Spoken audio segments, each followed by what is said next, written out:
Welcome to our channel. Today we how to automate cloud storage with Google Drive, complete guide step by step clearly. To automate cloud storage with Google Drive, start by setting up a Google account if you don't already have one. Once logged in, navigate to Google Drive.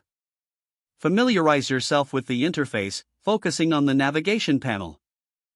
Next, access the Google Apps menu from the top right corner. Select Google Drive from the menu options.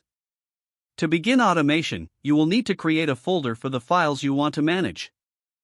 Click on the New button and select Folder. Name your folder appropriately for easy recognition later. Now, open Google Apps script by going to script.google.com. In the new script editor, delete any code that appears by default. To automate file uploads, start writing a function named UploadFile. Define parameters for your function including the folder ID and file name. Use the Drive service to create a new file by referencing the appropriate folder. If needed, set file properties such as MIME type for different formats.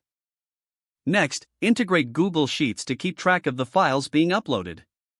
Create a new Google Sheet which will serve as your log. In the sheet, label columns for date, file name, and upload status. Go back to your script and set up the Google Sheets service. Ensure your automation function appends a new row for each successful upload. You can also create a trigger for the function to run automatically at set intervals.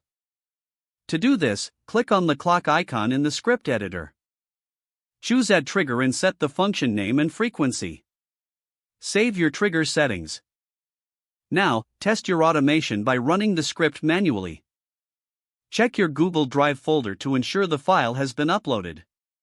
Return to Google Sheets to verify that the log has been updated correctly. If everything works, you're ready to enjoy automated cloud storage with Google Drive. Consider adding error handling in your script to manage failed uploads. Regularly monitor your Google Drive and Sheets to ensure ongoing functionality. Don't forget to like this video and subscribe to our channel for more step-by-step tech guides.